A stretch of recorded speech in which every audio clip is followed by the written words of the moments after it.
Buenos días.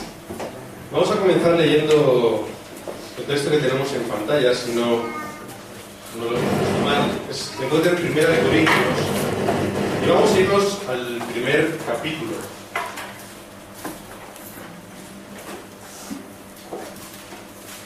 Y en ese primer capítulo, en estos versículos, vamos a poder leer un texto muy interesante. Y es que todos sabemos que Pablo predicaba muy bien. Pablo podía predicar en cualquier sitio, de cualquier forma, de cualquier persona, y era capaz de convencer porque tenía realmente el Evangelio en su corazón y tenía las habilidades también para poder hacerlo. Pero también Pablo escribía muy bien. Así que vamos a leer en este 1 de Corintios, capítulo 1, versículos del 22 en adelante, que termina en el 31. Y vamos a hacerlo de forma antifonal.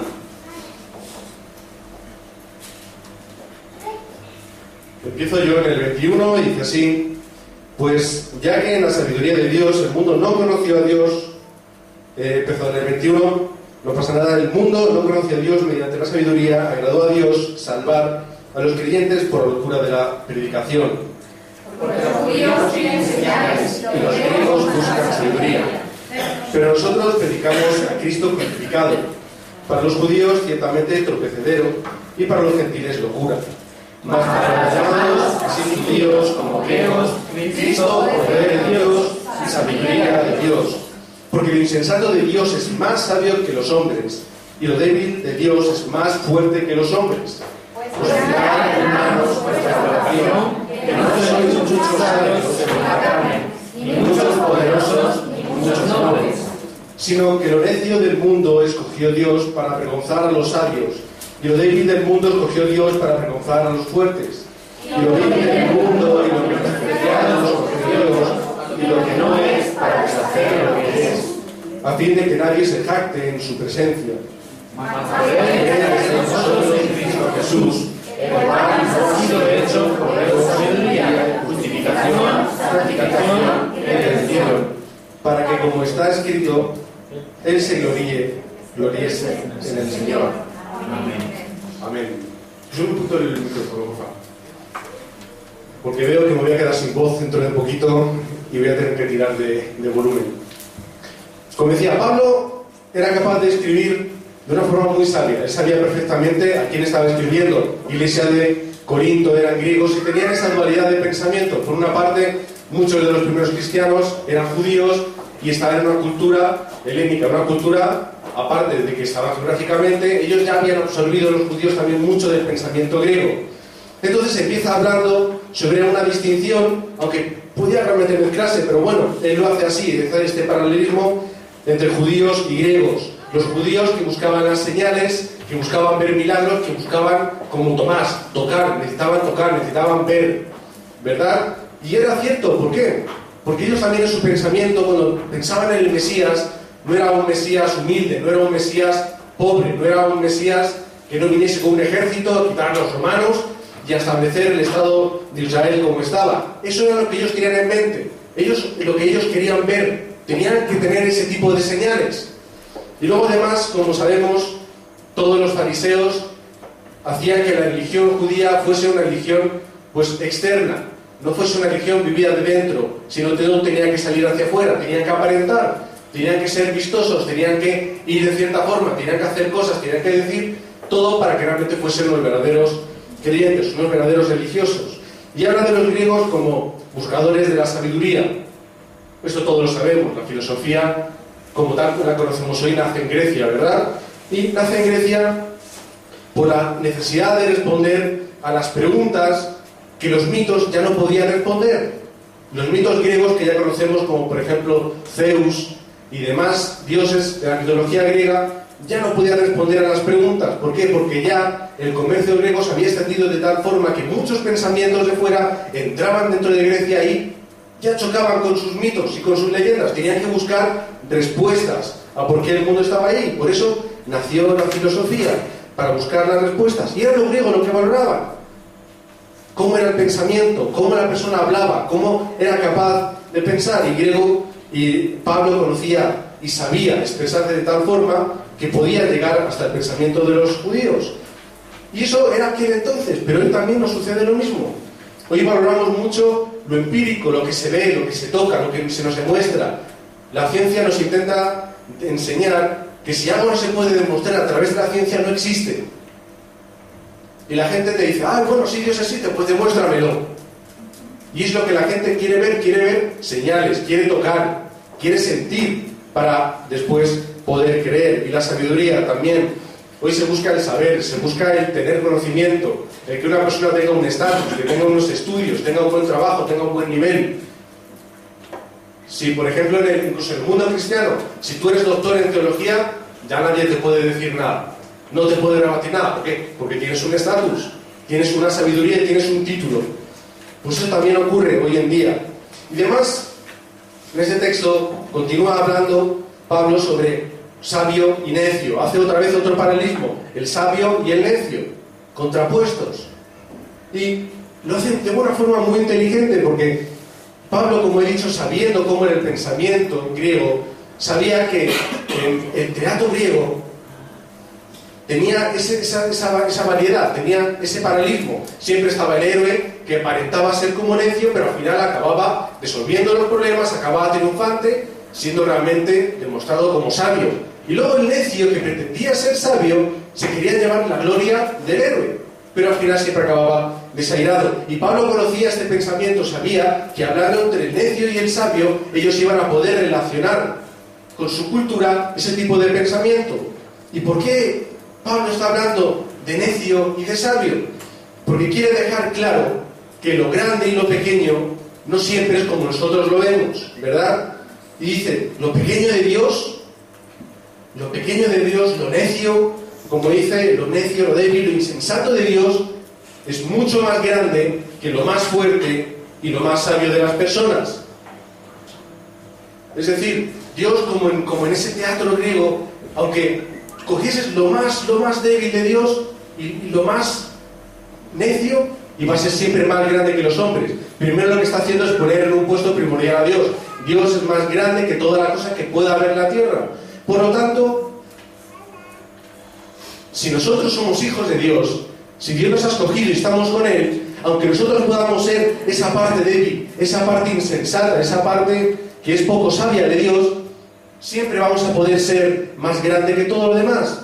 No es que queramos ponernos por encima de las otras personas, pero ¿qué es lo que está diciendo? Que nosotros con Dios vamos a ser fuertes, vamos a ser inteligentes, vamos a tener todo lo que necesitemos. Aunque seamos la parte más débil y la parte más floja, pero somos la parte más débil y más floja de Dios. Por lo tanto, vamos a estar siempre en ese lugar más importante. Versículo 24 dice, más para los llamados, así judíos como griegos, Cristo, poder de Dios, sabiduría de Dios. No importa cómo seamos, no importa cómo hayamos nacido, no importa que no tengamos quizá mucha sabiduría, mucha inteligencia, mucha fortaleza personal. ¿Qué es lo que está diciendo? Con Cristo tenemos el poder y toda la sabiduría. Dios nos envió a Cristo para que no dependiésemos de nosotros mismos, para que yo no dependiese de mis cualidades y de mi fortaleza, sino que a través de Cristo es que Dios nos ha dado toda sabiduría y toda fuerza que necesitamos para poder cumplir con su plan y con su propósito. No importa cómo seas, no importa qué es lo que tengas, no importa qué es lo que hayas conseguido en tu vida. ¿Qué es lo importante? Que con Cristo lo tenemos todo. Versículo 26. No seremos sabios ni poderosos, ni seremos gente noble, gente importante. Dios ya sabe cómo somos. Dios ya sabe cómo tú eres. ¿Cómo no lo va a saber Dios si te conoce desde antes de que tú nacieses? Dios sabe cuáles son tus debilidades, incluso las que tú aún no conoces. Dios sabe por qué pie cojeas. Si tú lo sabes, ¿cómo no lo va a conocer Dios? Pero eso a Dios no le importó. No le importó que tú fueses quizá una persona débil. No es que todos seamos lo peor, pero habrá personas que sean más débiles que otras, personas que a lo mejor pues, no tengan tanta habilidad en cuanto a predicar el Evangelio, personas que quizá no tengan ese poder interior que les lleve a tener sus 3 tiempos de oración, que les lleve a predicar, que les lleve a leer la palabra todos los días, a tener una vida cristiana, una vida de evangelista como tenemos como meta todos. No le importó. ¿Por qué? Porque Dios sabía que a través de Jesucristo nosotros íbamos a poder llenar todo vacío que tuviésemos y vamos a poder derribar toda barrera que tuviésemos en nuestra vida. no le importó, nos escogió a nosotros. Como dice más adelante, en versículos 27-28, escogió lo que el mundo tiene por necio. Aquí me gusta leer la traducción de la palabra porque lo dice de una forma más clara. Lo que el mundo tiene por necio, lo que el mundo tiene por poco valioso, lo que el mundo tiene por débil, lo que tiene por sin importancia, lo despreciable y lo que nada cuenta. El mundo nos puede ver así, nos puede ver como personas débiles, sin importancia, que no contamos nada, que somos personas poco inteligentes. Ay, estos cristianos que se lo creen todo, qué tontos que son. El mundo nos puede ver así, con todas las cosas que he dicho, leer del versículo 27-28. Así es como la gente nos puede ver, pero no importó, porque Dios nos escogió de esta forma. Nos escogió para cumplir un plan y un propósito muy importante. Y cuando leemos ese tipo de cualidades o incluso defectos, yo estoy seguro de que Pablo tenía en mente a los jueces. ¿Quiénes eran los jueces? Pues vamos a verlos un poquito. Personas sensibles a la apostasía y a la opresión que sentía el pueblo de Israel por los pueblos alrededor. ¿Qué es la apostasía? Cuando el pueblo de Dios se separa, cuando el pueblo de Dios reniega de su fe, como hacía el pueblo de Dios constante y continuamente, ¿qué es lo que ocurría? Problemas para todos. Que si les quieren conquistar, que si tal tribu ha sido masacrada, tantos problemas que vemos en el libro de los jueces, problema de la apostasía, separarse de Dios siempre es sinónimo de problemas. Y eran personas sensibles a ese estado de Israel cada vez que ocurría, personas a las que Dios llamaba y levantaba para que le representaran. Dios escogía a estas personas, los llamaba y sobre todo lo más importante, Dios no va a escoger a una persona y no lo va a levantar. Dios no va a escoger a una persona y le va a dejar, ay, pues ya te las apañas tú solo. Dios le levantará y es lo que hacía. Escogía personas y las levantaba. Y eran personas que a través de la ayuda de Dios podían reformar la vida religiosa y por ende la vida total de la nación. La Biblia no se comprende separar la vida religiosa con la vida social. No se comprende. ¿Por qué? Porque es intrínseco, está dentro de ello. Si nosotros no podemos separar nuestra vida religiosa con nuestra vida en general, no podemos quitarlo y apartar, no podemos hacer dos huecos. Cuando estamos bien espiritualmente, cuando tenemos nuestra, no voy a decir vida religiosa porque puede quedar raro, ¿verdad? Pero si nuestra vida espiritual es óptima, si nosotros estamos realmente disfrutando de Emmanuel, si estamos realmente disfrutando de que Dios está con nosotros y nosotros estamos con Él, todo lo demás va a ir bien. Dios nos va a ayudar en todo. No podemos separar ambas cosas, porque siempre lo espiritual al final va a determinar toda nuestra vida. Y eso es lo que ellos comprendían, y eso es lo que ellos al final acabaron haciendo, reformar la vida religiosa y también toda la sociedad de Israel. Personas que no tenían nada de qué gloriarse por sí mismas. No era la gloria para ellos. Siempre todo lo hacían por y para el Señor. Y vamos a ver personas, unos pocos nombres, y os vais a dar cuenta de que esos grandes libertadores, como grande tenía que ser la traducción, esos grandes libertadores de Israel, que podían ser personas muy importantes, eran, como por ejemplo Otoniel, era simplemente un sobrino de Caleb. No dice nada más, era un sobrino de alguien muy importante. Azot, que era zurdo, y en aquel entonces los zurdos no estaban bien vistos, incluso hasta hace muy poquito, cuando alguien era zurdo se intentaba corregir porque estaba mal, eso no era correcto, y se intentaban corregir. Seguro que habrá muchos zurdos aquí que dirán, madre mía, menos mal que no me ha tocado, porque hasta incluso en el mismo siglo XX los niños zurdos tenían que aprender a usar la mano derecha, obligatorio, y sufrían mucho. Pues había tiempo una persona zurda que no era algo buen visto y además era un asesino. Asesinó a un rey del ejército que quería atacar a Israel y lo asesinó. Le dijo, oye, mira, que vamos a ir y vamos a hablar, que tengo que decirte una cosa en privado, tal, y le mató y se fue corriendo. Es decir, personas que quizás nosotros podamos ver, ostras, pues quizás no sea la mejor persona. O Sangar, un simple campesino que su arma era el hueso de un buey, que era, era la vara para conducir a los bueyes. Un palo, ese era su arma, un campesino que tenía un palo. y era el gran libertador de Israel. ¿Qué personas escogía Dios, verdad? Débora era una mujer. Hoy en día eso no tiene nada de sentido, pero en aquel entonces sí lo tenía. ¿Cómo iba a ser una mujer una libertadora de toda la nación? En una cultura tan machista. Hoy en día es normal, no sería una noticia, pero en aquel entonces sí. Una mujer, qué cosa más extraña, pensarían en aquel entonces.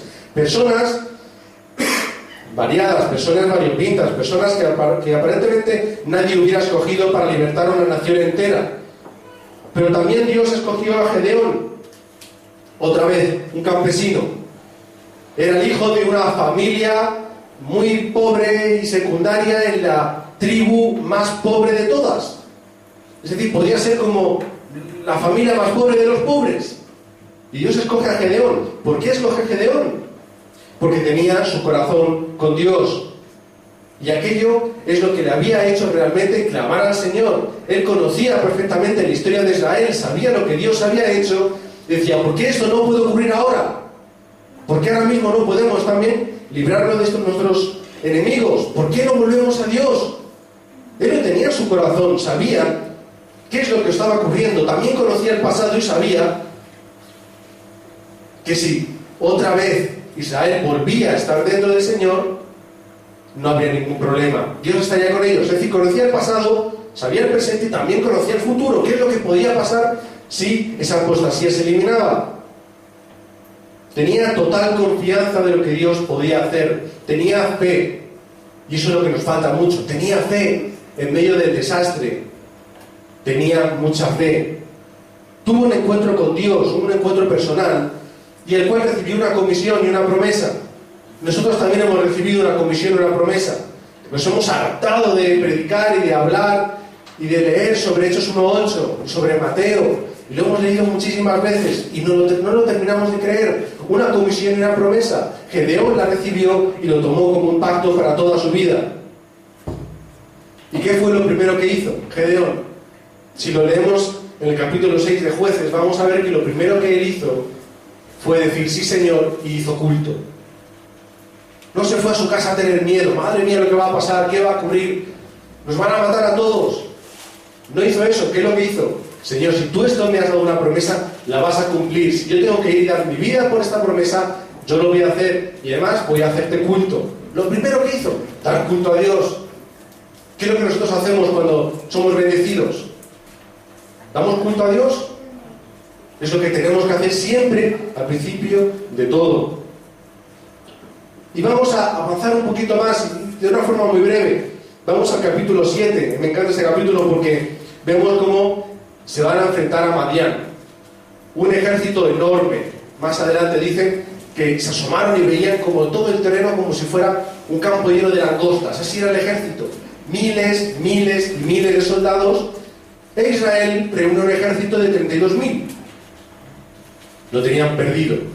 32.000 no era posible. Sin embargo, el Señor, que a lo mejor nos puede parecer un poco sobrado, pero dice, sois demasiados. 32.000, os vais a llevar la gloria a vosotros. Vamos a hacer una cosa. Los que tengan miedo, los que tengan temor, los que no quieran pelear, que se vuelvan a casa. Madrugar y iros a casa. ¿Qué es lo que ocurrió? Se quedaron 10.000. De 32.000, se quedaron 10.000. Si las matemáticas no me fallan, pues son 22.000 menos. 10.000, solo 10.000. Los únicos que querían pelear, los únicos que no tenían miedo, los únicos que dijeron, no, yo no voy a irme a mi casa, yo voy a pelear por la promesa que Dios me ha dado. ¿Y qué es lo que ocurrió? No. Siguen siendo muchos. 10.000 contra todos esos. No. La gloria va a ser para vosotros. Vamos a hacer una cosa. Digo, Señor, llévalos, le dijo a Gedeón, llévalos a beber agua. Y los que beban agua arrastrándose por el suelo y bebiendo directamente, pues a esos diles que se vayan a casa. A los otros, a los que cogen el agua con sus manos o en las rodillas y beban, esos son los que van a pelear. Qué curioso, qué raro. Hay quien dice, bueno, simplemente era una forma de dividir. Oye, pues mira, los que hagan de una forma, que lo hagan de una forma, y los que no, pues que se vayan a casa. Pero hay quienes piensan que los que bebían hincando la rodilla y llevándose el agua con la mano eran personas que estaban atentas, estaban esperando que alguien saliese, estaban deseando salir a pelear, estaban siempre en alerta, es decir, tenían ese espíritu de vamos a pelear, quiero pelear, y los otros pues simplemente bebían, se tiraban al suelo y bebían. Quizá fuese por eso, quizá no, pero ¿qué es lo que hizo Dios? Quedarse con 300.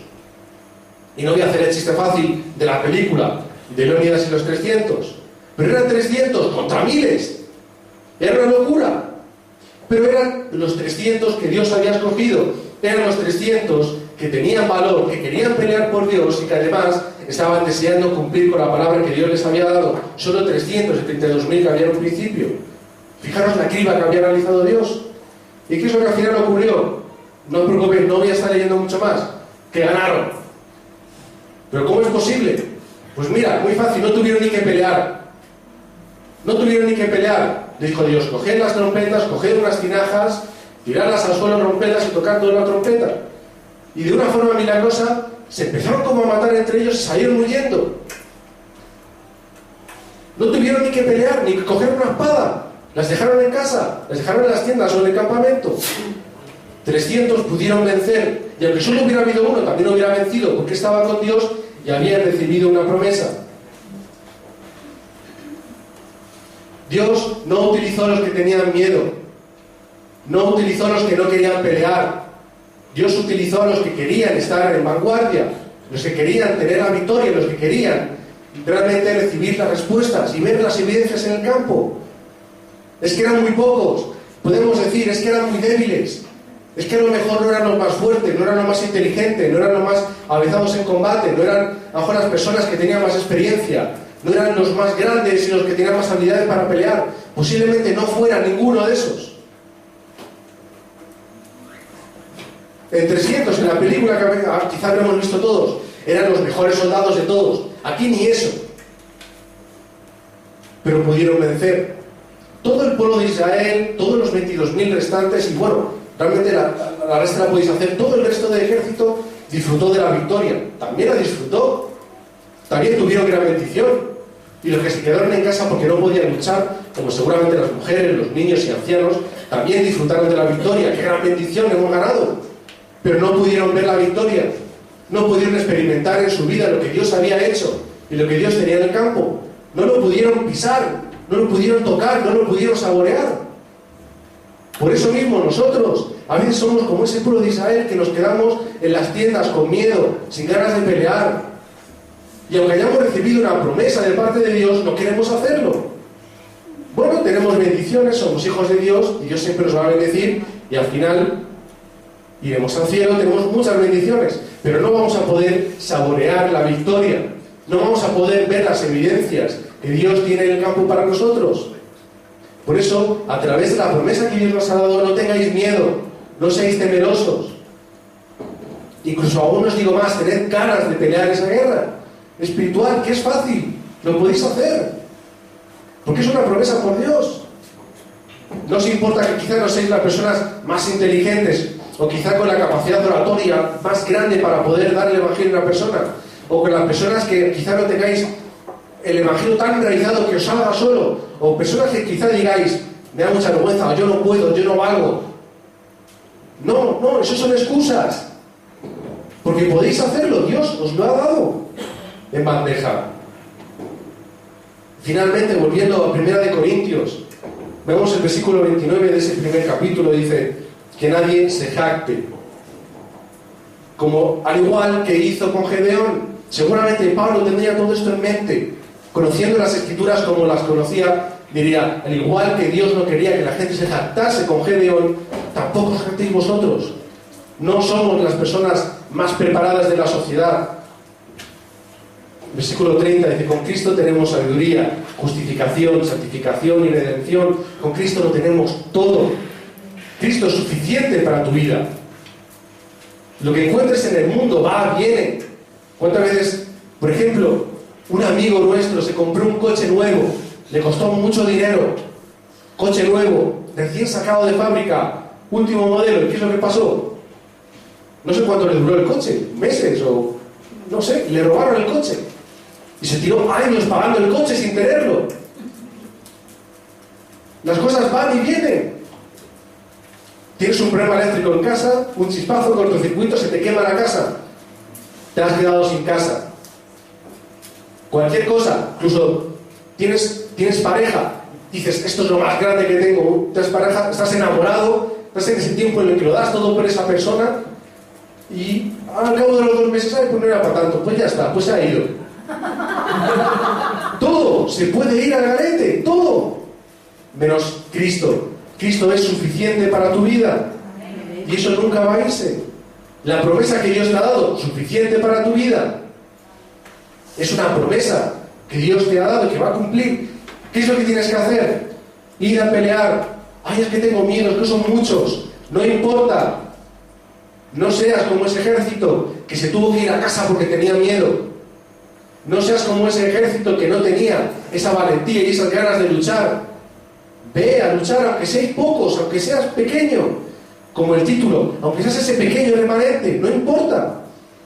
De ahí viene la teología del remanente, de ahí viene la palabra. Ese pequeño pedazo del pueblo de Dios que supo comprender que tenía una promesa y que Dios la iba a cumplir con ellos y tiró hacia adelante, sin importar lo demás. Eso es un remanente.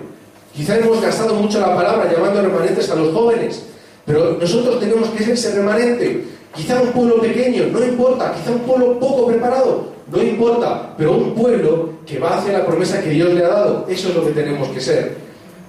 Y finalmente el versículo 31 dice, para que se gloríe el Señor. No para que te gloríes tú, no es tu gloria, no tienes que ver nada contigo.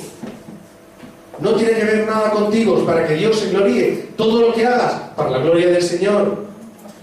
Incluso sé práctico. Todo lo que hagas, piensa, ¿funciona esto para la evangelización o lo estoy haciendo para mí?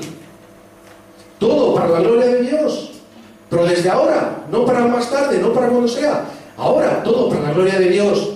Y para cumplir con ese plan. Dios no te ha escogido para que estés sentado en un banco. Dios no te ha escogido para que estés en el campamento y no vayas a la batalla. Dios no te ha escogido para que te quedes en tu casa. Dios te ha escogido para cumplir con el plan y con el propósito del Señor. Vi una predicación de un pastor, el pastor de la iglesia de Manhattan o Times Square, no recuerdo ahora mismo, y justo la semana después de los atentados el 11 de septiembre tuvo unas palabras que eran, a mí me gustó mucho escucharlas, y decía que su mente había quedado marcada por el testimonio de bomberos y policías que habían ido a socorrer cuando estaban siendo atacadas las Torres Gemelas. Y estos policías y estos bomberos tenían que correr hacia las torres sabiendo que podían morir. Y ellos sabían que si iban a ayudar posiblemente morirían aplastados. Y ellos tenían el sentido del deber tan grande que no les importaba morir para ayudar a las personas. No les importaba. Y el pastor decía, Señor, yo no quiero tener cobardía, no quiero tener miedo, no quiero correr hacia atrás, sino quiero ser aquel que va a socorrer a las personas y decirles, corre por tu vida. Y eso es lo que quiero ser yo. Yo no quiero ser una persona que se queda en casa mirando por la tele qué es lo que está ocurriendo. Yo no quiero ser una persona que está detrás y mira y corre hacia atrás. Yo quiero ser aquel que va y dice, corre por tu vida. Porque esto no es acerca simplemente de tu trabajo, tus estudios, lo que llegar al final de mes. Es acerca de tu vida, acerca de la vida de los demás. Que podamos ser esas personas, como esos policías, esos bomberos, que iban hacia el desastre y decirles a las personas, corre, salva tu vida. Es tiempo de que te acerques a Cristo, no es tarde. Todos los desastres que hay en tu vida, todos los problemas, se solucionan con Cristo. Salva tu vida, acércate a Cristo. Es que me da miedo, no quiero acercarme porque a lo mejor muero. No importa. Dios te envió y te mandó con un plan y con un propósito para que lo cumplieras.